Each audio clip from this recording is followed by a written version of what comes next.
Thank you so much for joining us. I've got Nick with me today, and we're going to be talking about employee burnout.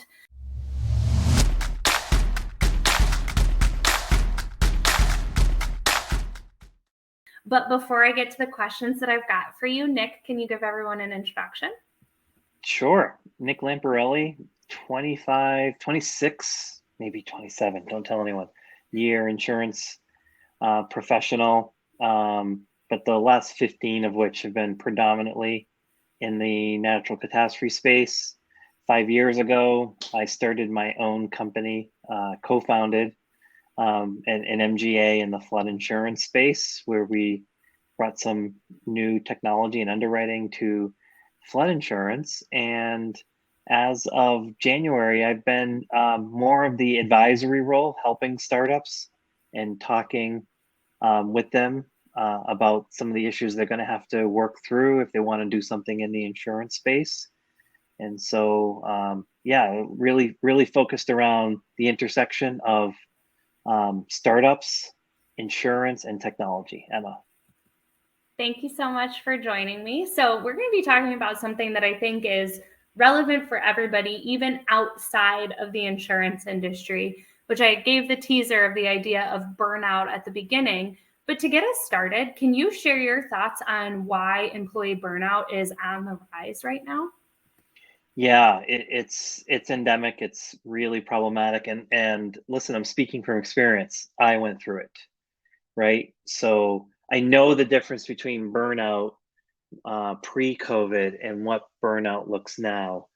And it's not pretty, Emma, and I don't think it's going to be necessarily diminishing anytime soon. And so we've had significant technological changes over the last 20 years, accelerating over the last 10 years, accelerating even more in the last 5 years with what we can do with communication tools, including video conferencing elements. Our ability to have this discussion here, right, would have been a little bit more challenging 5 years ago. I would say not impossible, but really difficult to have 10 years ago, and impossible to have 20 years ago.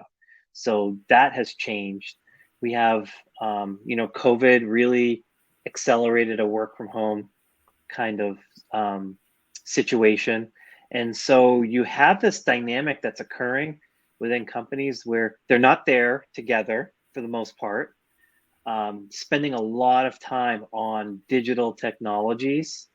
And there's something about digital technologies that will only exacerbate the burnout problem that we're having. People are absolutely overwhelmed with the amount of communication that they're getting, the amount of notifications that they're getting. They can't escape it. Even when they work from home, there's no shutting it off. It is a consistent drip, drip, drip of, I need you to do something. I need your attention now.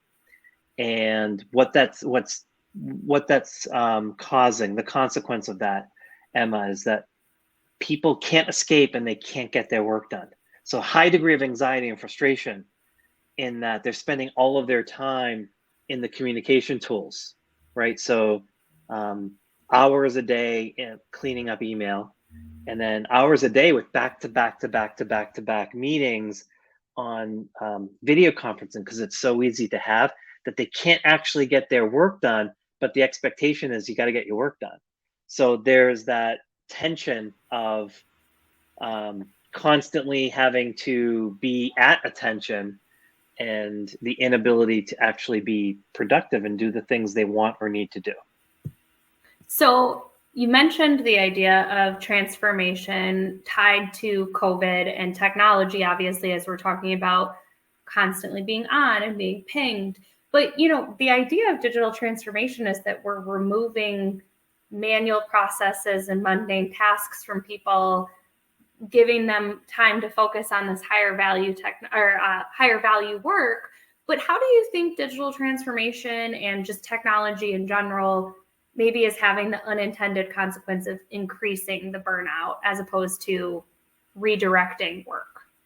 It's an unintended consequence. So it's the things that you described are happening, right? Like it is easier for you, for example, and the things that I see you do, like with the new tools we have, it is easier to create a video, edit a video, post a video across multiple channels, right? That's like in your area, we're seeing the same technological benefits in accounting and finance and you know pretty much across the board. That was the promise of technology, that technology would be doing a lot of the heavy lifting.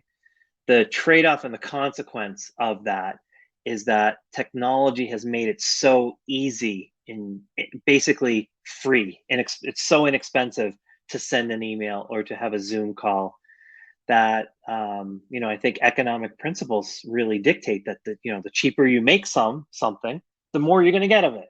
So, Emma, do you hesitate to click compose and send an email? I don't. If I want to send an email, I send an email. But across billions of people and the number of hours in a day and the number of days in a week, month, in a year, add to that text messaging, SMS, Slack, Teams. I have all of those tools all at my disposal, and I have some folks that want to engage in Teams, some that want to engage in Slack, some that want to engage in email, and it is impossible. It's just literally impossible to have your brain be able to engage, disengage at a high value level. It's not possible. Every time you disengage, there's I'll call it recovery. I don't think that's the right word, but there's a length of time that it takes to be able to re-engage and get back to that same level. So technology was supposed to create those flow opportunities where you would be in that higher value state, Emma, the way that you described it. There's still that potential and that possibility, but the way we work, bringing like an analog workflow into a digital environment has been disastrous for us. And, in preparation for this particular call, I try to keep track of how often I am in email. And Emma, I've essentially given up. Like, inbox zero is an impossibility. Like it's not there. And then when I notice how aggressively people try to keep their inboxes just clean, forget inbox zero, just clean, it's hours of the day. Those are lost hours. That's lost hours of productivity. Those are not necessarily high value opportunities, high value activities that are occurring. So, we're at the stage where I'm worried that technology is drifting towards net negative in what it's doing for productivity, for employee engagement. I don't see anything right now that's going to diminish the amount of burnout that's actually occurring. It's quite worrisome because the burnout leads to other things. It potentially leads to depression, anxiety, and then all of the fallout from that. What that means for that particular person when they are at home, when they are engaging with people that they like and love, it affects that relationship, right? So the potential for having to medicate those things, the spillover effects of that are just horrible for society, and that's like my big concern. You are seeing people doing dramatic things, Emma, like just leaving their work and going to the country and changing careers and doing things like that, which means companies that are worried about their employees, they also have to worry about like the talent pool that they're going to have access to. People are like disengaging from industries. I don't want to be in insurance anymore. I don't want to be a software developer anymore. Whatever that is, they're disengaging, going to things that are much more amenable to their personal philosophies. And in many ways, Emma, I don't blame them. I think this is a really important conversation to have when we're talking about the idea of return to work or hybrid work environments. Mm-hmm. Mm-hmm. early on in COVID, everybody obviously went home. I was one of those people. And the first couple of months from working from home were really difficult for me because I had little kids home. And so it was easy to point to working from home being hard because our children were around. And then I had gotten into the habit of working from home and what that meant. And we had a routine. And then I actually was forced to go back to the office sooner than other people because we were remodeling our basement and there was all sorts of loud noise. And so I had to go back, and we were remodeling my basement so that I had this lovely spot to work because I had been working at my kitchen counter for the first year of COVID. And I came home probably a week into it and I told my husband, like, I think I'm actually going to start going back to the office more. And it was because I had this realization that I personally was starting to get burnt out from constantly being on my computer. And pre-COVID, my job was not at my computer all day. And isn't that amazing? yeah. And I had this moment where I was like, even getting up to walk across the office to go to the bathroom or fill up my water is a needed break for me during the day. I need to say hello to my coworkers. And I know for some people that sounds like worst case scenario to have me as the coworker, like popping in and asking how they're doing today. But like, I recognize pretty, like, as soon as I was put back into my environment, being able to be back in person, how much I need that. And I feel like there's a lot of people that maybe just haven't been given the opportunity to figure out that they need, maybe not every day, maybe not all the time, but that there needs to be purposeful breaks from the constant on the computer, constant interaction that we've become accustomed to over the last couple of years. And I think that the ultimate answer is hybrid work for people, or giving people the opportunity to fix their own environment and figure out what works for them. But what I want to learn a little bit from your side of things is, what suggestions do you have for leaders to kind of like help combat some of this because I don't think remote work or hybrid work is going anywhere. So how do we as leaders help address this and try to support our team the best way we can? Yeah. So, Emma, how do I phrase this in like the most politically polite way? I think leaders, having been a leader myself, I think, we are employees as well. So leaders are going through the exact same thing. So one particular suggestion I have, and I just think this is just like, it has to be this way. There's no other way. It cannot be a top-down directive around what work looks like. I mean, command and control types of cultural dictation on how you're going to work and where you're going to be. Like, I think the window is closing on that kind of era, right, of how we work.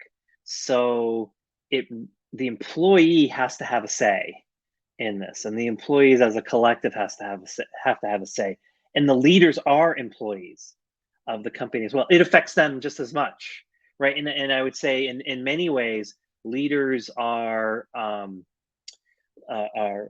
very much have a responsibility here. Most of the leaders I've engaged with aren't like tech savvy, so they've fallen into the same trap around, email and back to back Zoom meetings. They have the same problem. So leaders don't actually bring something magical to the table on like, hey, we know what it takes to actually be able to do work productively in this kind of environment. They're just as lost as we all are. So there's a humbleness that I think leaders have to bring to the table, that just like, hey, we're in the same boat. We're all in the same boat.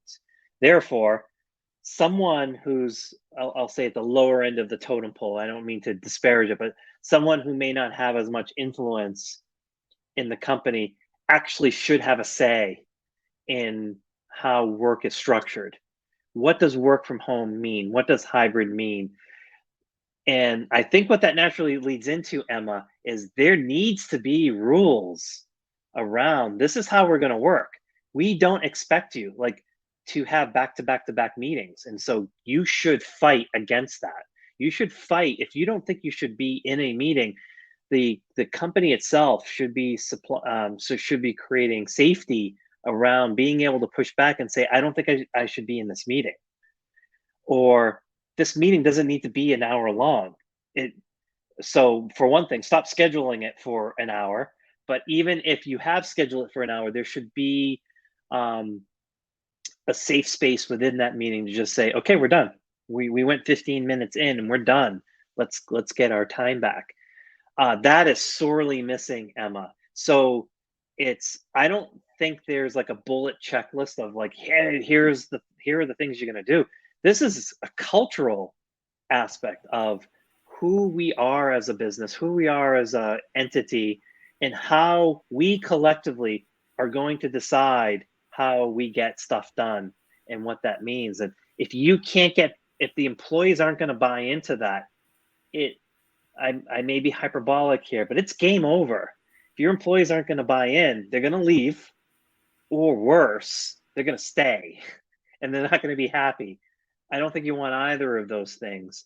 And so it really boils down to, I just don't think leaders have the crystal ball on this, and they're going to have to relent and give up on the command and control style and go to Stephen M. R. Covey has a book on trust and inspire. I think that's the transition we have to go, is to more trust and inspire. Trust your employees, and they will create the environment where people are inspired to do their best work. Is the advice I would give. It's cultural. There is no checklist. If you're not willing to make that change, there's really no dictate that you can have that's going to create the environment that I think you want. Well, I think that that's probably a very fair assessment, because I don't know what the advice would be or what the secret bullet to getting people to not feel that burnout. But to your point, also just even having a conversation with your team about where they are and how they're feeling and what their workload looks like, as opposed to dictating, going back to your point, and continuing to throw things or more responsibility on someone's plate. And also just recognizing that, like, we're all going to have ebbs and flows, and being the manager that's there to kind of help them figure out what those ebbs and flows look like. And yeah, and that's, what is a manager, right? Like, managers are overwhelmed too. So this goes all the way from the very top of the company on, what is everybody's responsibility, and making sure that technology does not become a hindrance, that we don't begin to overwhelm them. And if managers and leaders are not having conversations with their employees, then shame on them, right? But employees are overwhelmed because the leaders are overwhelmed. Everyone is overwhelmed, right? So what are we going to do about it? And those are challenging conversations. That's why there can be no checklist, because for every company, for every entity, it's going to require a different set of answers, a different set of solutions around that. But if you're not having that conversation, it's an impossibility that you're going to be able to fix it.